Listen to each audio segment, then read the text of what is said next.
Boa noite, pessoal. Rodrigo Gibim, da Gustátio Vino. Um prazer estar com vocês novamente nessa noite. Eu estou aqui no meu cantinho do vinho, mais uma vez. Eu esperei todo mundo ir dormir para sair a filmagem tranquila. E tomando um vinho branco aqui, um Bayanchira do Afeganistão. Vinho muito gostoso e muito diferente. Recomendo aí e amanhã eu vou colocar a ficha técnica dele aqui no Instagram, tá certo? Hoje nós vamos falar sobre um outro assunto aqui, que é sobre tipos de degustação de vinhos, né? Então, são vários tipos de degustação, mas resumindo em palavras, daria para colocar como evolução, diferenciação e técnica, né? Sendo que a degustação técnica acho que é a mais importante, que vai mais interessar aqui para aqueles que gostam de tomar um bom vinho. Então, o que é degustar um vinho, né? É diferente de beber. Beber você bebe, está conversando, está batendo papo e não está prestando atenção direito no que você está engolindo, quais são os sabores, quais são os aromas daquilo que você está ingerindo, né? Mas degustar não. Degustar é beber com atenção.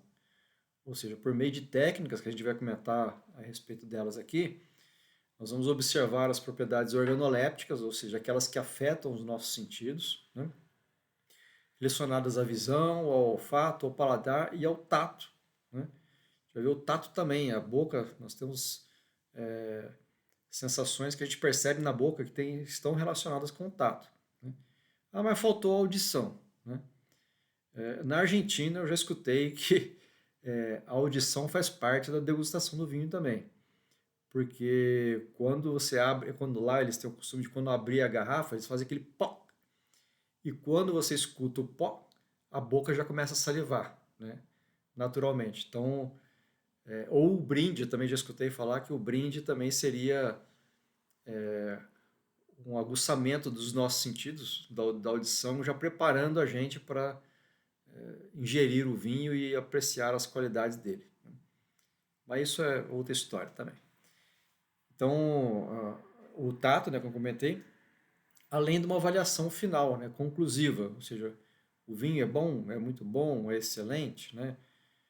Eu dou nota para eles, estão nas avaliações que eu faço aqui, normalmente eu dou notas no final, né, quando eu coloco no Instagram, da ficha técnica do vinho. Comprava, eu compro ou não compro esse vinho novamente, se eu tiver dinheiro, né? Ou eu vou preferir comprar outro vinho, se vale a pena ou não vale a pena, né? Ou seja, é avaliar um vinho de modo consciente, né?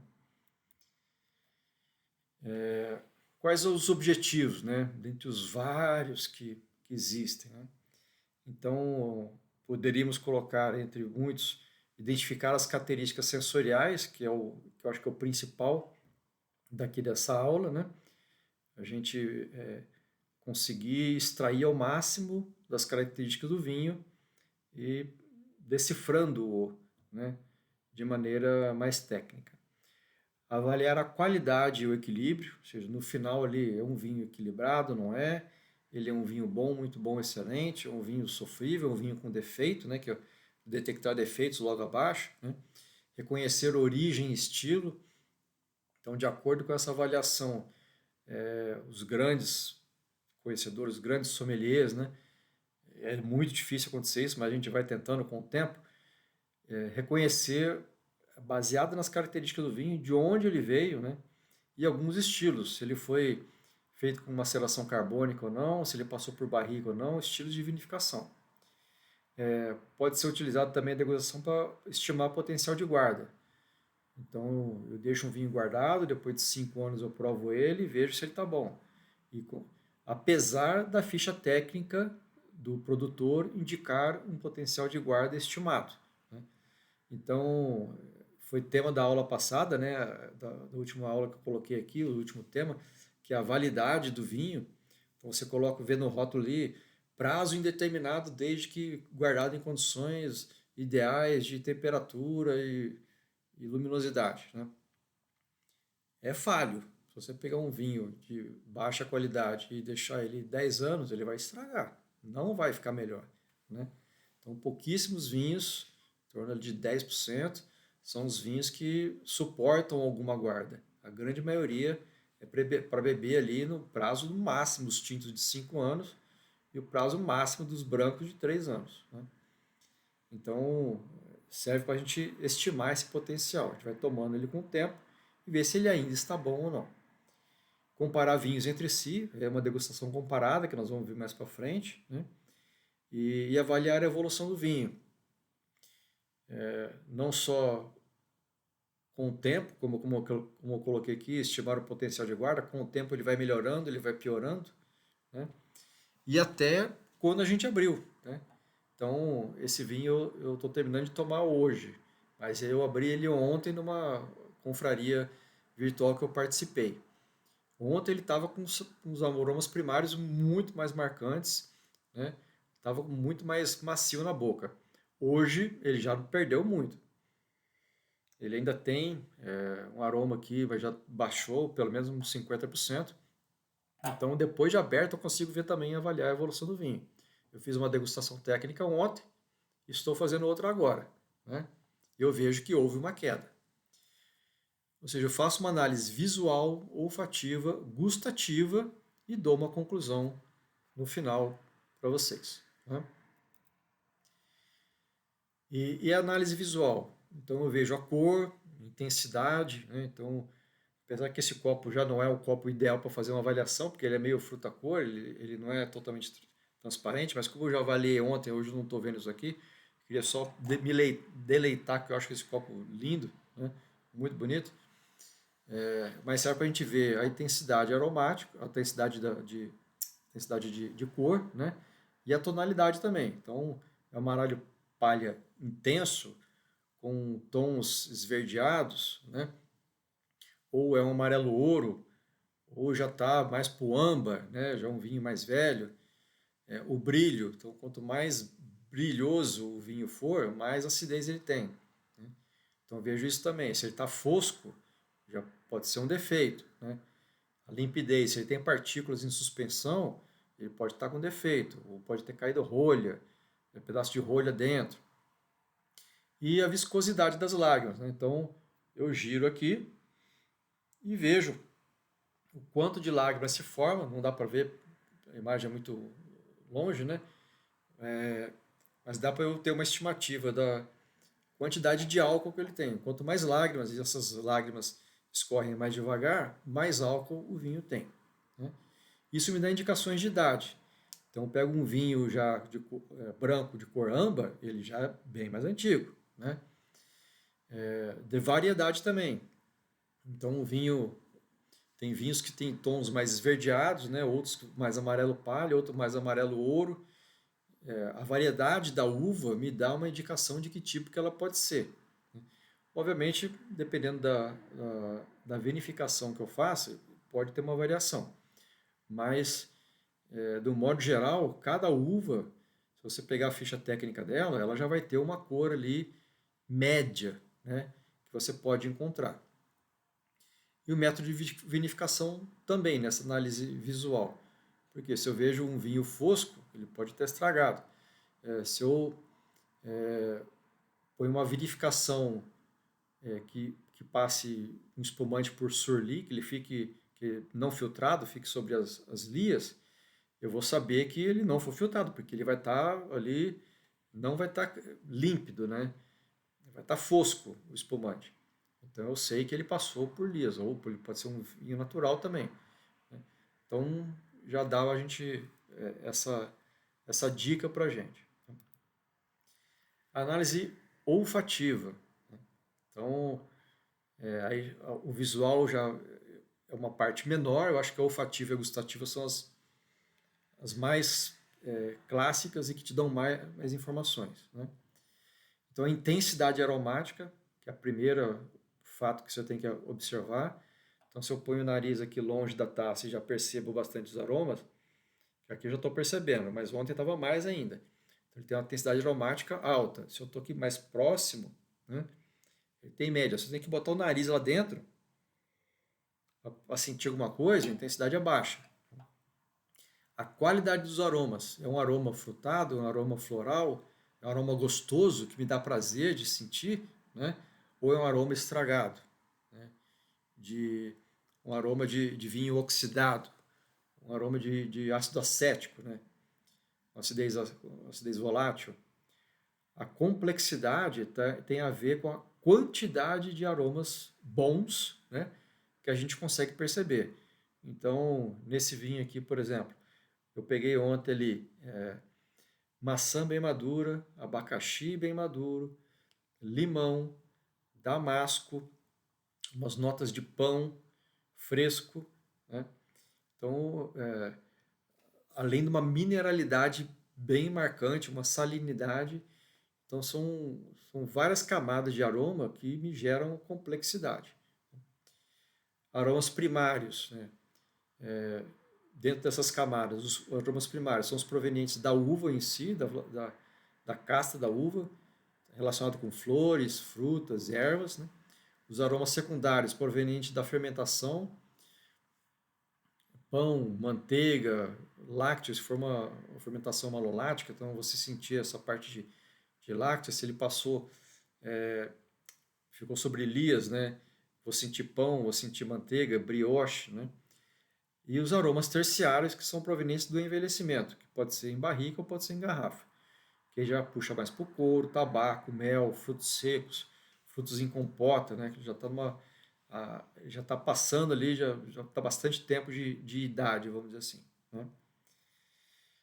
E isso me dá indicação de quê? De idade. Por exemplo, a intensidade aromática.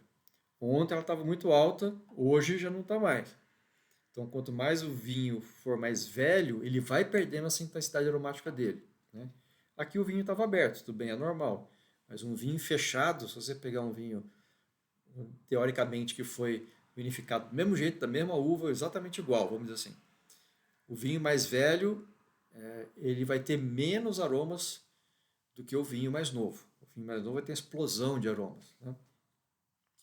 Ele pode ter mais complexidade, com aromas terciários, mas a intensidade dele vai ser menor. Variedade, né, da uva. Então, eu comentei, por exemplo, um Sauvignon Blanc, que tem, pelo menos eu consigo perceber um aroma de maracujá muito forte, principalmente os Sauvignons Blancs aqui do Cerrado, de dupla poda, é muito característico. Eu não vou confundir ele com um, um, por exemplo, um alvarinho que tem mais limão ou que tem a parte salina mais marcante, né? Então eu consigo, principalmente em degustação às cegas, você, de acordo com a análise, você perceber qual variedade que pode ser o vinho, né? E o método de vinificação também. Se eu percebi lácteo, provavelmente ele passou por uma vinificação malolática, né? Uma transformação, uma fermentação malolática. Então a gente vai pegando essas características também para cumprir ali a ficha técnica do vinho. Análise gustativa. Então comentei que também entra o tato nessa análise gustativa, que tem a ver com doçura, né? Acidez eu também consigo ver na boca, então quando eu salivo bastante, é um sinônimo de acidez.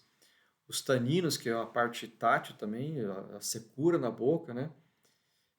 Os taninos podendo ser mais redondos ou mais granulados, né? O corpo, que é o peso que a gente tem na boca do vinho, tem a ver com o álcool também, que está do outro lado.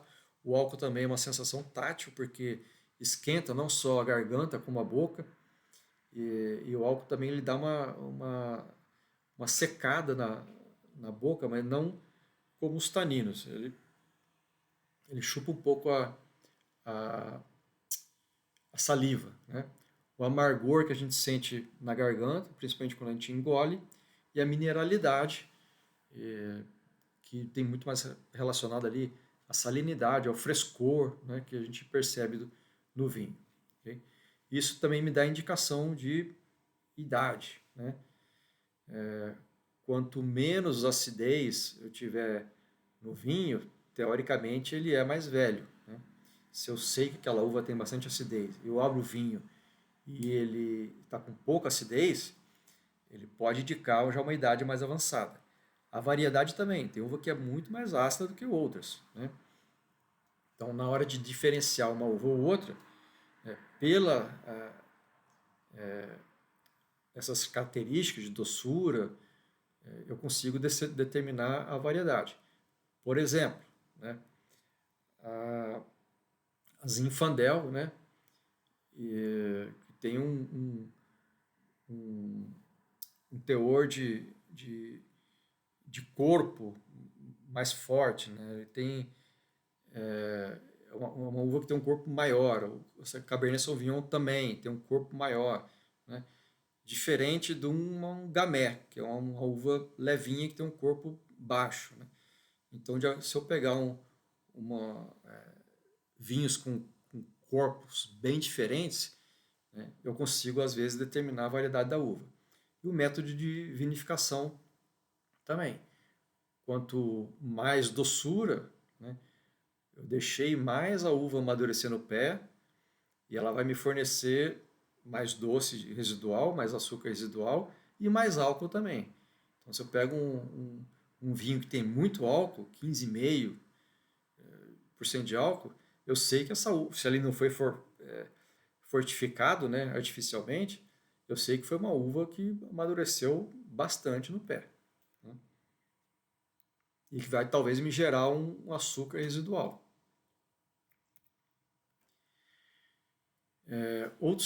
Aí vamos, isso tudo foi só introdutório, tá, pessoal? Agora vamos passar para as degustações de vinho em si, que a gente vai remetendo esses conhecimentos anteriores. Então a degustação que eu coloquei aqui, vertical, horizontal, as cegas, a técnica, que eu acho que é a mais importante de todas, a comercial, comparativa, temática, harmonizada e hedonista. E muitas vezes essas degustações, elas se mesclam, né? Ela pode ser técnica e às cegas. Ela pode ser técnica e vertical. Então, ela pode ser harmonizada e às cegas. Eu posso fazer do jeito que eu quiser, fazer essas misturas, né? Mas vamos passar uma por uma aqui, devagarzinho, ok? Então, a primeira é a degustação vertical. O que é? Eu pego o mesmo vinho, né, da mesma vinícola, o mesmo rótulo, tudo, de diferentes safras, pegando preferencialmente safras seguidas, ano após ano. Mas às vezes isso não é possível, porque acabou, vendeu tudo, não existe mais, né? Principalmente os vinhos bem mais antigos. Eu vou avaliando a evolução do vinho com o passar do tempo. Então, aquele vinho mais velho, eu vou abrir, ele vai estar com aromas mais terciários, né? Ele vai estar com menos acidez, ele vai estar com uma cor mais acastanhada, se for vinho tinto. Se for vinho branco, vai estar mais amarronzada também. E eu vou avaliando, provando vinho por vinho, abro todas as garrafas e vejo como é que, às vezes, uma safra foi muito ruim, choveu demais, ficou muito frio, teve granizo, sei lá. E aí eu vejo que aquela safra lá no meio do caminho não está tão boa, né? E aí o enólogo vai falar, não, essa daqui aconteceu que a gente teve uma seca muito grande, a gente não tinha irrigação, a uva ficou sem, não cresceu direito, tal, e não ficou muito bom o vinho, por exemplo, né? E aí eu avalio o potencial de guarda do vinho. E coincidentemente essa semana eu estava vendo uma entrevista que o Christian Burgos, o dono lá o CEO da revista Adega, ele tinha participado de uma degustação vertical, e ele dizendo que é gostoso quando você vê que o último vinho é melhor que os outros todos que mais velhos, né? O vinho mais novo, ou seja, porque o vinho mais novo, ele teoricamente está mais fresco, com os aromas mais aparecendo, e ele falou que nessa vertical que ele participou, o último vinho para ele foi o melhor de todos, né? Ou seja, o tempo todo o enólogo e a vinícola estão se esforçando para fazer vinhos e não baseado no mérito passado, né? Eles estão se esforçando para fazer vinhos bons, excelentes no presente também, o tempo todo, melhoria. A segunda aqui é a degustação horizontal, e aí a comparação de vinhos de uma mesma uva, né, do mesmo ano, pode ser de uma região, da mesma região, ou de regiões diferentes, avaliando as diferenças de estilo, vinificação e terroir de cada vinícola ou de cada região. Então aqui está um pouquinho pequeno, mas são vinhos do Porto, né? Todos são vinhos colheita de vinícolas, não vinícolas, lá da Vila Nova de Gaia, que eles colocam lá nos armazéns para deixar o vinho pronto até colocar ele para vender, né? E de todos de 2017. Então são Porto colheita 2017. E aí nessa horizontal você avalia como que cada vinícola, como que cada terroir influenciou naquela garrafa, né? E o vinho do Porto a gente sabe que tem cortes diferentes, então cada vinícola faz um corte diferente e aí você consegue avaliar qual ficou mais redondo, vamos dizer assim, qual que você gostou mais, né? Qual corte mais te agradou, né? A degustação às cegas, então isso daí é que a gente faz na nossa... É uma mescla de às cegas com comparativa na nossa... Fugiu a palavra agora. Nossa confraria, né? Então, o degustador não conhece os vinhos, só eu que estou organizando, que eu sei a sequência dos vinhos, e eu que escolho os vinhos também, né? Então, a cega simples, que é o que a gente faz, sabe-se a região ou a uva. Como nossa confraria são temáticas, né? São encontros temáticos, sempre é uma uva tinta e uma branca, então eles sabem que vai ser, por exemplo, a próxima nossa agora vai ser Syrah, né? Syrah e Viognier. Então eles sabem que vão ter lá 3 Syrahs e 3 Viogniers. E aí eu apresento as regiões, né? Para dar uma dicasinha também para não ficar muito difícil, né? Então, de acordo com a região, com o clima, com o relevo, com o solo e tal, vai se refletir nas características do vinho e aí fica mais fácil para o pessoal tentar adivinhar qual vinho que é, né? Mas tem também a degustação às cegas, que é a dupla cega, que nenhuma informação é fornecida. Então, que é o que acontece nos concursos, que é a última linha aqui. Mostra a qualidade dos vinhos desconhecidos. Ou a dupla cega também pode acontecer que você não sabe nem se é vinho tinto nem é branco. Você usa essa taça negra aqui do lado, né, que é totalmente escura. Eu nunca tive contato com nenhuma, mas os sommeliers que eu conheço que já fizeram degustação assim, falam que confunde mesmo. Você não percebe se é um vinho tinto ou se é um vinho branco que está ali dentro. Tomando, você vai ter uma noção melhor, né? Mas visualmente você não consegue perceber. E aí, a tentativa de identificar a uva, a região, o país, o produtor, né? Baseando-se na análise organoléptica do vinho.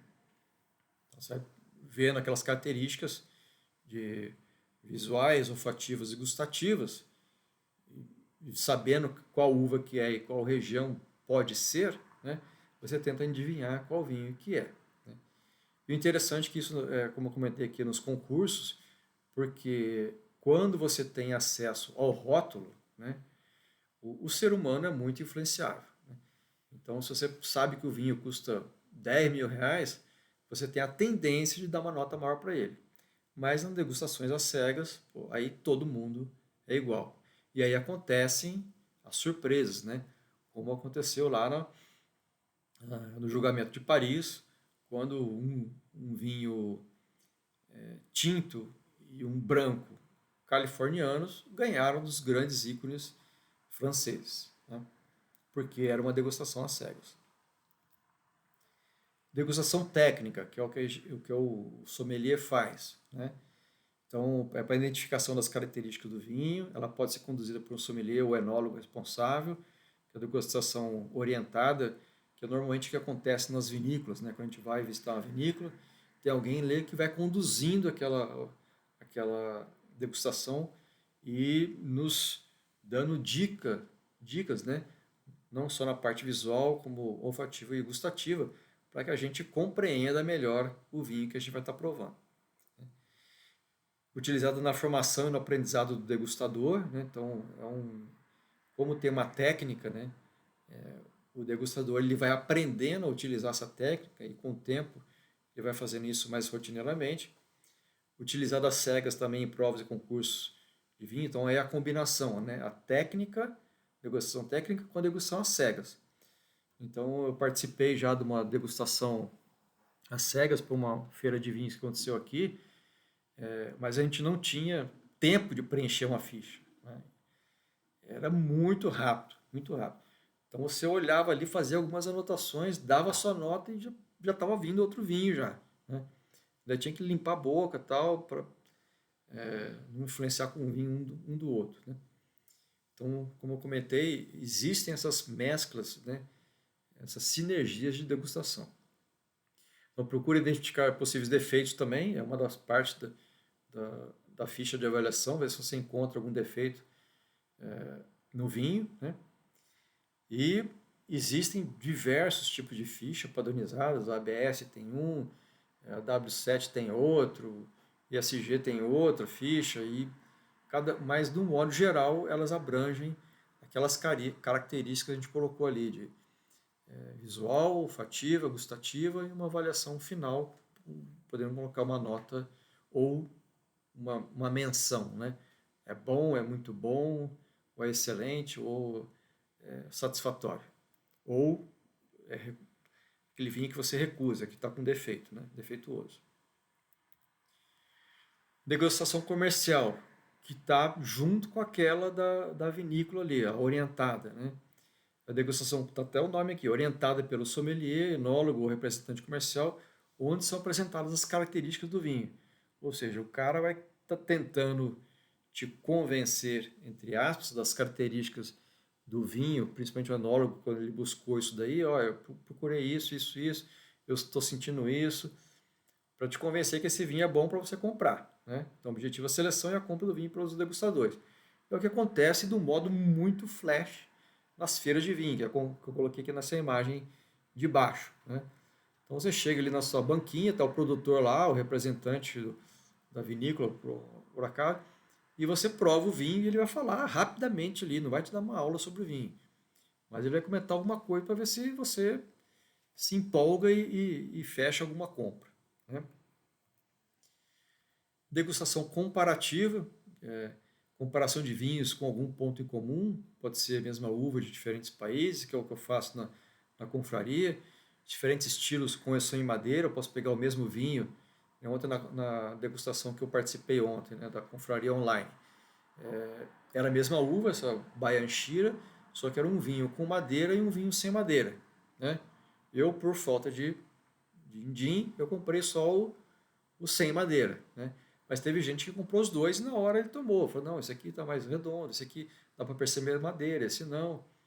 Então, é uma comparação entre vinhos, né, como o próprio nome diz. E aqui, eu coloquei aqui, são vários Rieslings, né, de vários países do mundo, né, e só como vou comparar Rieslings, né, mesma uva de países diferentes, podendo ser também de safras diferentes, né. E degustação temática, né? Tem um tema pré-determinado, aí eu botei exemplos aqui, o vinho do Rhône Norte, né? Que é uma degustação geográfica, estou determinando uma área, né? Vinhos fortificados, o tema, vinhos botanizados, ou vinhos tintos abaixo de R$ 90, né? São temas que eu escolho ali infinitamente, né? Para fazer a minha degustação, que não deixa de ser uma comparada também, como eu coloquei antes, né? E aqui é o vinhos e carnaval. Vou fazer uma degustação temática de vinhos que combinam com o carnaval, né? Provavelmente vai ser um espumante, vai ser um vinho branco, vai ser um vinho rosé, né? Carnaval com vinho tinto já fica mais pesadão, né? Mas pode ser também, né? Gosto não se discute. Finalizando aqui, a degustação harmonizada, eu faço uma análise da interação do vinho com a comida. Eu vou estar focando no quê? Eu vou estar focando no vinho, peguei um vinho especial para eu jantar, eu tenho que escolher uma comida que harmonize com esse vinho. Ah, não, eu saí para jantar e quero comer um prato, então vou pegar um vinho que combine com esse prato. E aí nessa harmonizada, gente, tem livros e livros e livros e livros, né? Harmonização regional, por contraste, por semelhança. Vou até fazer uma aula depois com essas dicas de harmonização, né? Quais são as harmonizações clássicas, né, que historicamente combinam. Então, a gente vê também muito em vinícola, né? Você pega o vinho e já tem aqui um petisco que o, o enólogo, o sommelier, o pessoal lá da adega, da vinícola, viu que combina com aquele vinho que eles estão produzindo, né? Para maximizar o prazer não só do vinho, como da comida também. E tem a degustação hedonista, né? Que é o foco no prazer, sem critérios técnicos objetivos. Ou seja, eu vou pegar meu vinho, vou sentar na beirada da minha janela ali, vendo o pôr do sol, né, e tomando vinho. Vou estar apreciando o vinho, vou estar vendo se ele é bom, os aromas e tal, mas não vou estar preocupado com a parte técnica, com os aromas primários, secundários. Então, quero saber se ele é bom ou não e se está me dando prazer ou não. E chegamos ao nosso final da nossa aula de tipos de degustação de vinhos. Espero que vocês tenham gostado, né? Se gostou, deixe seu like, compartilhe com os amigos. Vai lá no canal do YouTube. Esse vídeo está aqui, né? Já vou colocar ali. E tem outras aulas também com outros temas. E deixe sugestões de novos conteúdos. Eu tenho uma lista aqui que eu vou escolhendo, né? De acordo com a lua. Mas se você quiser um tema especial, coloca aqui que a gente faz, tá bom? Um grande abraço e saúde para todos, né? Vou terminar de tomar aqui meu Bayan Shira do Azerbaijão e que tenham todos uma boa noite.